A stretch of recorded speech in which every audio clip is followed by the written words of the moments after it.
I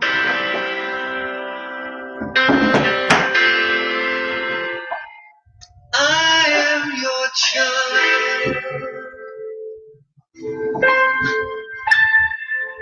Wherever you go, you take me to. Whatever I know, I'll learn from you. All right, that's the line. That's the line that's going to be so important today.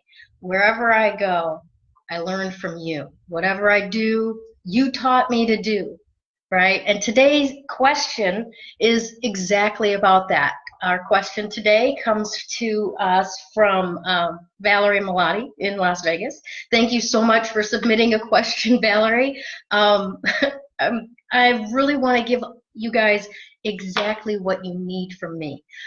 So this helped a lot. Thank you very, very much for putting it out there. Hi, Sheila. Hi, Nancy. Hi, Tiffany. Hi, Heidi.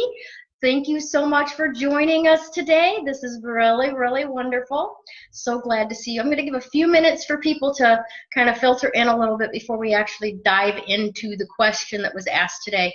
But it's an excellent, excellent question. I really want to share my experience, strength, and hope with you, with having gone through a lot of work and a lot of healing, a lot of training, a lot of personal development that has given me the ability to live life full out without a lot of the hang-ups that end up in a lot of people's lives. Don't get me wrong, I've had the hang-ups and I've cleared a lot of them as well. So I want to be able to share that experience with you. Hi, Patricia.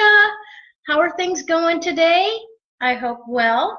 So yeah, we're going to actually just kind of dive in a little bit to the question. Now, the question that Valerie proposed is, as a survivor of childhood sexual abuse, how do I protect my children from that without imposing my own life experiences on them? Excellent. Heidi says, wow, excellent question. I've run into this issue as a youth trip organizer, chaperone as well. Excellent. I mean, it's so hard to positively reinforce things when you're talking about stuff that's so horrible in life. But I'm glad to see that this question, the answers for this question, can benefit a lot of different people, not just moms, homeschooling, stay-at-home moms, you know, working moms, but people who are dealing with children in the course of their work as well. Very, very true. Sorry, my nose is itching like crazy right now. Bill's got to come home soon so I can kiss a fool. Hi, Bonnie. All right, so I was thinking about this question last night, and I was looking at how I can be honest and also encouraging at the same time.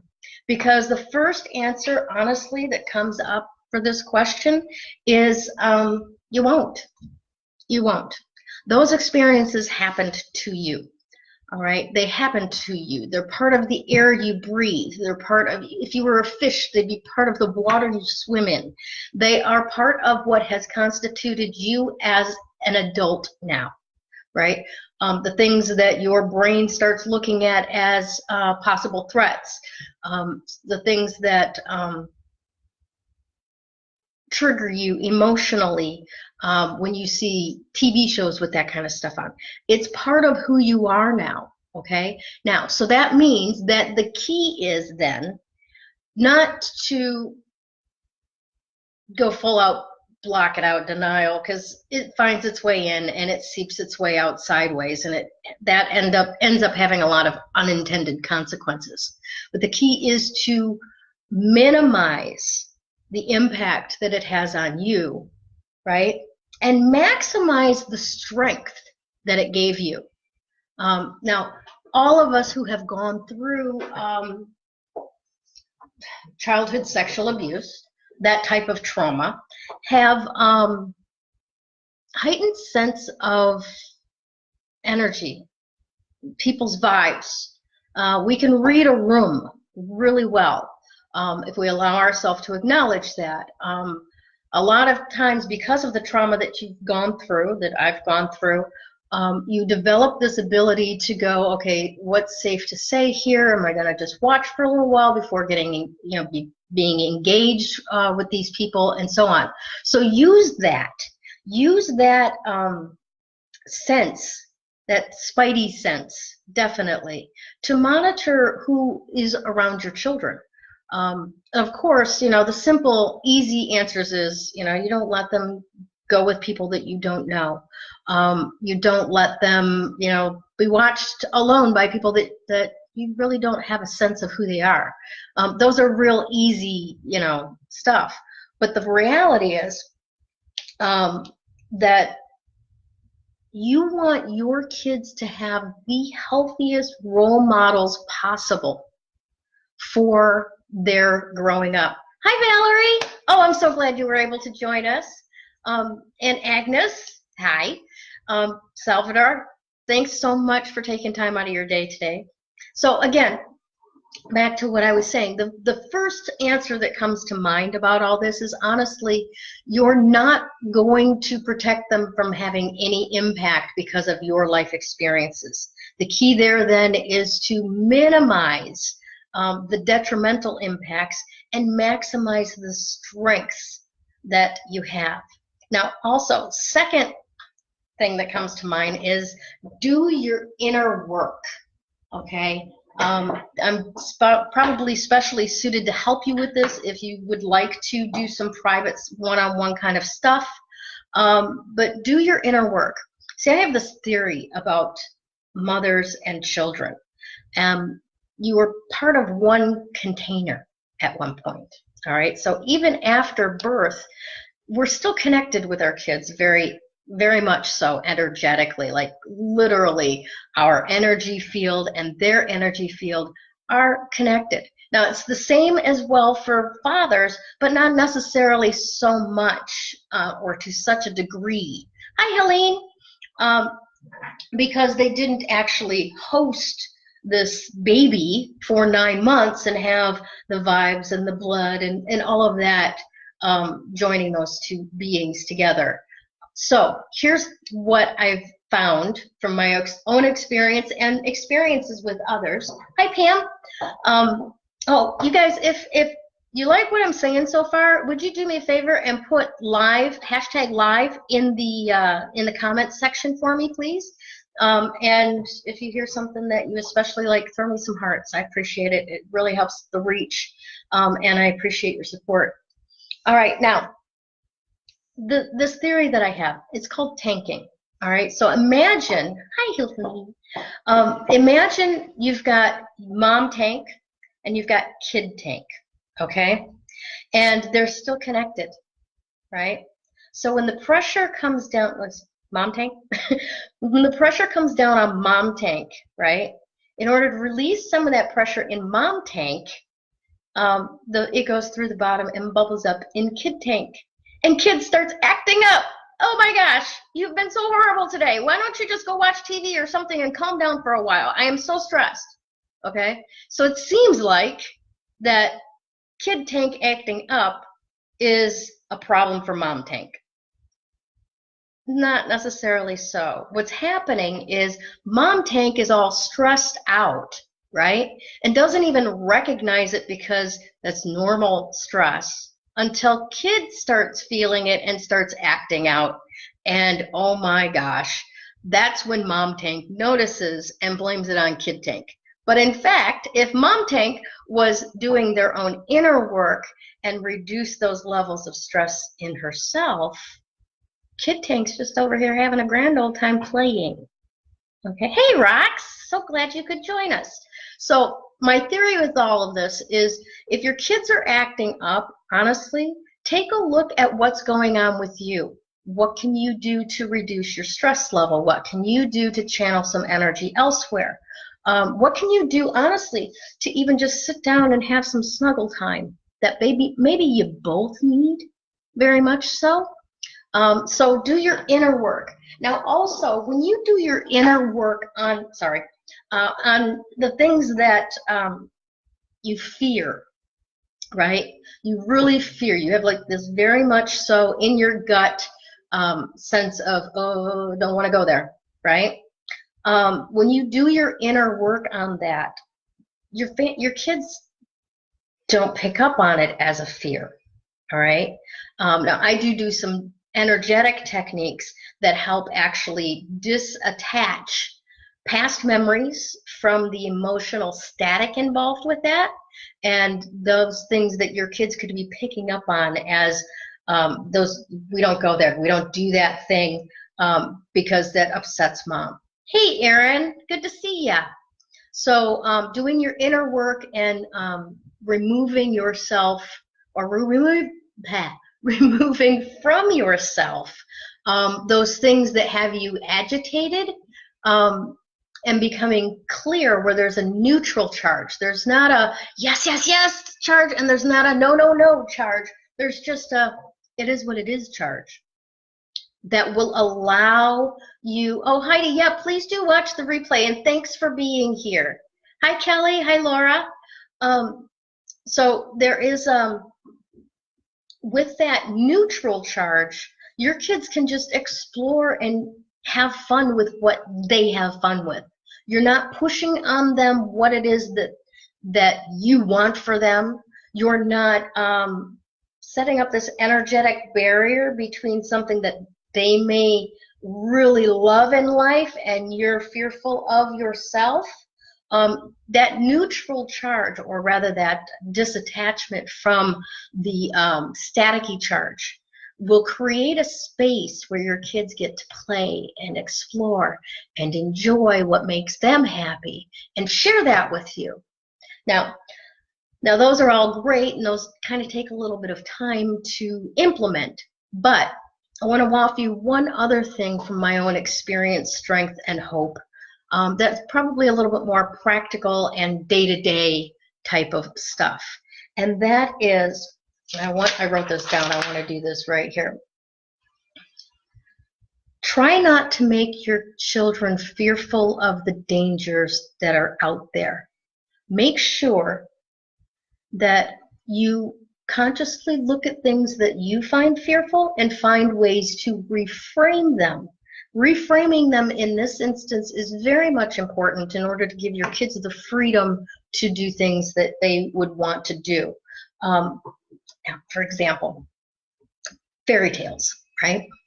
Back in Europe, fairy tales were very, very successful in frightening little children into staying in bed all night. Because literally, if they got up and wandered around while mom and dad were sleeping out in the forest, they could become wolf chow, right? So there was a very neat, real life and death need for us to frighten our children into doing what we told them to. Today, not so much, right? So there's the opportunity to reframe things differently. So instead of frightening your children that, you must hold my hand when we are out in public because people will steal you, right? People will do bad things to you. And while that may well be true, they don't need to know it that way, right? You can reframe that. Well, what I used to tell my daughters was, you know what, you are beautiful. And you are so lovable, and you are so much fun to be around that anybody would love to take you home with them. And I would be so sad if that happened. So please hold my hand, because I want to make sure that when you go home, we go home together, right? There's a whole different way to put that out there so that kids feel safe and loved and not like the entire world is out to hurt them, right? Now, we know from our experiences that yes, there are more than a few people out there that are just looking to, make themselves happy in a way that hurts young children. And that's not okay. And we're going to do everything that we can to use our mom spidey senses to keep a safe space and keep only people who are trustworthy in circles around our children. But there's a way of doing that that is fear-based, and there's a way of doing that that is love-based.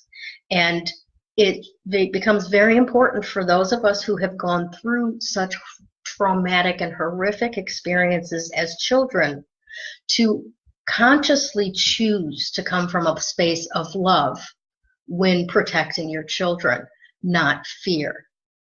Because that fear will take root in a child, and it will direct and eliminate certain possibilities and also open up other avenues that you may not want open for them. The last piece that I want to give you before we close this up is I had this process with my girls that we called the timeout talk. And we didn't need to use it very, very often. And it's not a timeout like go to the corner and sit there for 15 minutes or 5 minutes or whatever. It's when they come to me and say, Mom, I need a timeout talk. And mind you, for most of the time, I was a single parent, single discipline in the household.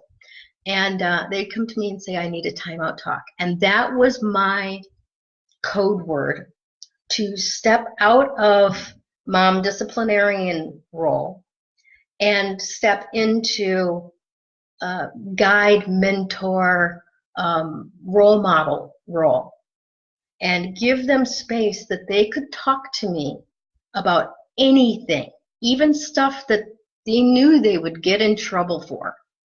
And I was not allowed to get in trouble or get angry at them about it.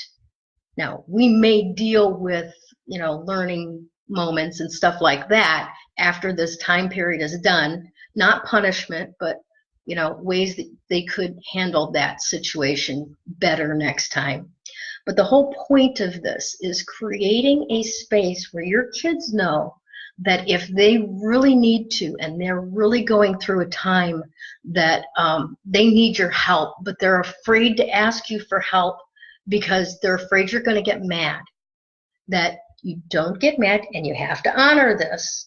You don't get mad. You listen to what they have to say from a space of love. You help them work through whatever the challenge is, and you stand behind them in fixing anything that needs to be cleaned up or broken or anything like that. And I'm telling you, it may not seem like a big deal, especially not when your kids are younger, like I know yours, Valerie, are preteens and younger, if I remember correctly. But building this now gives them the space when they're teenagers and when they're really facing the hard stuff to come to you or to their dad and say, hey, look, I need a timeout talk. I gotta deal with something, and I need your help, and I'm afraid to talk to you about it because I know that it's not up to our family standards, but I need you. And you being there for them now will help them deal with stuff when they're learning exactly how to deal with life as preteens and young adults. So I hope all of that was of value to you, Valerie, and to anyone else watching this now that would have asked the same question or could benefit from that answer. Now, just before we went online, Valerie told me that she's also got one of these situations with regard to singing, right? So Valerie, after this is over, I would like to offer you a quick 30-minute session to go through the energy work that I do and see if we can't clear that up for you. And I hope that you direct message me and take advantage of this offer. No cost to you, and I would love to do that for you. Thank you so much for your support and your love and your help along the way. Please share this live when it gets posted. And if you need anything, let me know. Also, please put some more questions out there. We need more questions to answer. I've got a couple of people that I'm already talking to about interviewing their presence for Facebook business. This Friday, we're going to be doing a live interview with Trisha Christo, psychic medium. I've known Trisha for almost 20 years now. And when I got my first reading from her, it just absolutely blew my mind. So you will love Trisha when I introduce her to you this Friday. Thank you all so much. Have a great day, and I'll talk to y'all soon. Bye.